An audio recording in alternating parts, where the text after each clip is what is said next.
मत्ती बाब 27। जब सुबह हुई तो सब सरदार काहिनों और कौम के बुजुर्गों ने यीशु के खिलाफ मशवरा किया कि उसे मार डालें, और उसे बांध कर ले गए और पिलातुस हाकिम के हवाला किया। जब उसके पकड़वाने वाले यहूदा ने ये देखा कि वो मुजरिम ठहराया गया तो पछताया, और वो 30 रुपए सरदार काहिनों और बुजुर्गों के पास वापस लाकर कहा, मैंने गुनाह किया कि बेकसूर को कत्ल के लिए पकड़वाया। उन्होंने कहा, हमें क्या, तू जान। और वो रुपयों को मखदस में फेंक कर चला गया और जाकर अपने आप को फांसी दी। सरदार काहिनों ने रुपए लेकर कहा, इनको हैकल के खजाना में डालना रवा नहीं, क्योंकि ये खून की कीमत है। बस उन्होंने मशवरा करके उन रुपयों से कुम्हार का खेत परदेसियों के दफन करने के लिए खरीदा। इस सबब से वो खेत आज तक खून का खेत कहलाता है। उस वक्त वो पूरा हुआ जो यिर्मयाह नबी की मार्फत कहा गया था कि जिसकी कीमत ठहराई गई थी, उन्होंने उसकी कीमत के वो 30 रुपए ले लिए। उसकी कीमत बास बनी इस्राएल ने ठहराई थी और उनको कुम्हार के खेत के लिए दिया, जैसा खुदावंद ने मुझे हुक्म दिया। यीशु हाकिम के सामने खड़ा था और हाकिम ने उससे ये पूछा कि क्या तू यहूदियों का बादशाह है? यीशु ने उससे कहा, तू खुद कहता है। और जब सरदार काहिन और बुजुर्ग उस पर इल्जाम लगा रहे थे, उसने कुछ जवाब ना दिया। इस पर पिलातुस ने उससे कहा, क्या तू नहीं सुनता?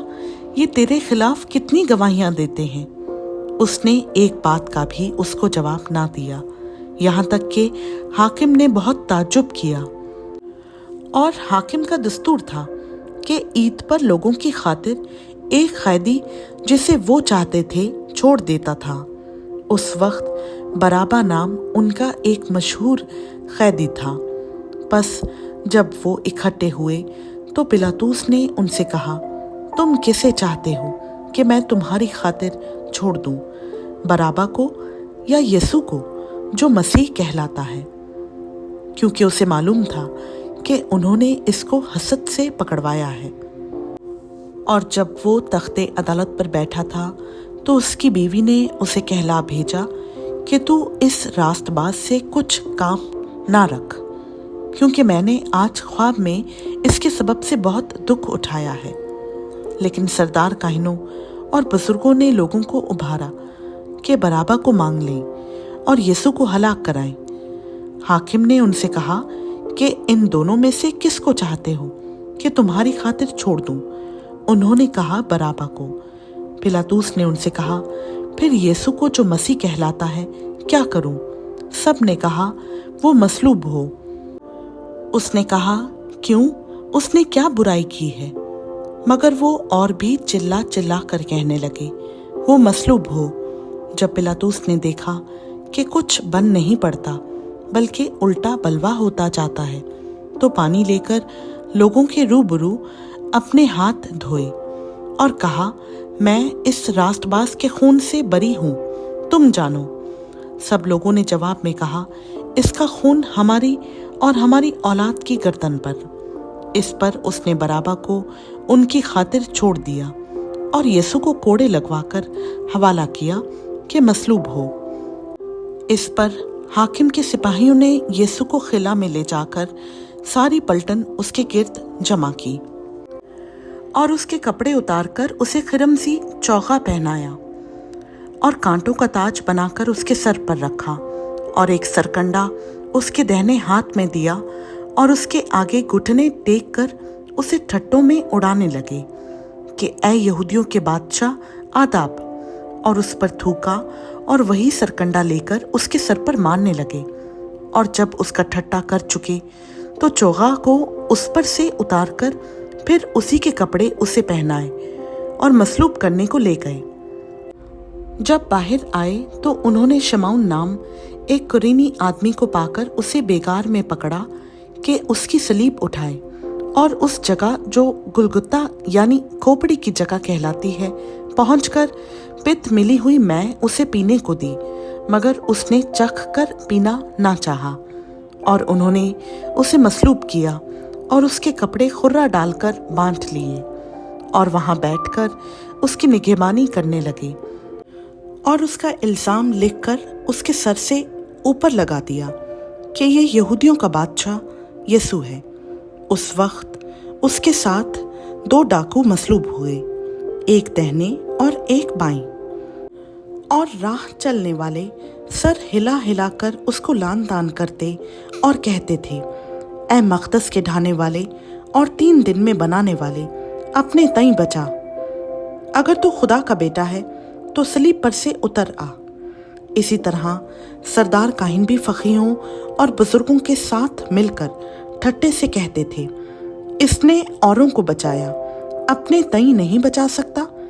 ये तो इस्राएल का बादशाह है। अब सलीब पर से उतर आए तो हम इस पर ईमान लाएं। इसने खुदा पर भरोसा किया है। अगर वो इसे चाहता है तो अब इसको छुड़ा ले, क्योंकि इसने कहा था, मैं खुदा का बेटा हूँ। इसी तरह डाकू भी जो उसके साथ मसलूब हुए थे उस पर लान तान करते थे। और दोपहर से लेकर तीसरे पहर तक तमाम मुल्क में अंधेरा छाया रहा। और तीसरे पहर के करीब यीशु ने बड़ी आवाज से चिल्ला कर कहा, एली एली लमा शबक्तनी, यानी ऐ मेरे खुदा तूने मुझे क्यों छोड़ दिया। जो वहां खड़े थे उनमें से बास ने सुनकर कहा, ये एलिया को पुकारता है। और फौरन उनमें से एक शख्स दौड़ा और स्पंज लेकर सिरका में डुबोया और सरकंडे पर रखकर उसे चुसाया। मगर बाकियों ने कहा, ठहर जाओ, देखें तो एलिया उसे बचाने आता है या नहीं।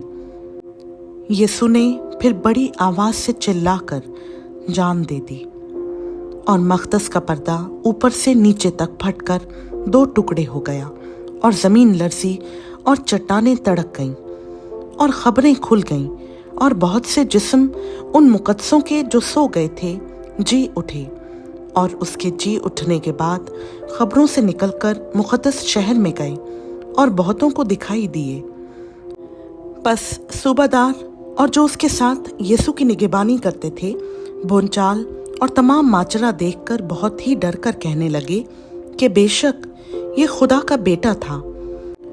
और वहाँ बहुत सी औरतें जो गलील से यीशु की खिदमत करती हुई उसके पीछे पीछे आई थीं, दूर से देख रही थीं। उनमें मरियम मगदलीनी थी और याकूब और यूसेस की माँ मरियम और जब्दी के बेटों की माँ। जब शाम हुई तो यूसुफ नाम अरमतिया का एक दौलतमंद आदमी आया जो खुद भी यीशु का शागिर्द था। उसने पिलातुस के पास जाकर यीशु की लाश मांगी और पिलातुस ने दे देने का हुक्म दिया। और यूसुफ ने लाश को लेकर साफ महीन चादर में लपेटा और अपनी नई खबर में जो उसने चट्टान में खुदवाई थी रखा। फिर वो एक बड़ा पत्थर खबर के मुंह पर लुढ़का कर चला गया और मरियम मगदलीनी और दूसरी मरियम वहां खबर के सामने बैठी थीं। दूसरे दिन जो तैयारी के बाद का दिन था, सरदार काहिनों और फरीसियों ने पिलातुस के पास जमा होकर कहा, खुदावंद हमें याद है कि उस धोखेबाज ने जीते जी कहा था, मैं 3 दिन के बाद जी उठूंगा। बस हुक्म दे कि तीसरे दिन तक खबर की निगहबानी की जाए, कहीं ऐसा ना हो कि उसके शागिर्द आकर उसे चुरा ले जाएं और लोगों से कह दें कि वो मुर्दों में से जी उठा और ये पिछला धोखा पहले से भी बुरा हो। पिलातुस ने उनसे कहा, तुम्हारे पास पहरे वाले हैं, जाओ जहां तक तुमसे हो सके उसकी निगहबानी करो। बस वो पहरे वालों को साथ लेकर गए और पत्थर पर मोहर करके खबर की निगहबानी की। खुदावंद का पाक कलाम का पढ़ा, सुना, समझा और कबूल किया जाना हम सबों के लिए बाइस बरकत हो। आमीन।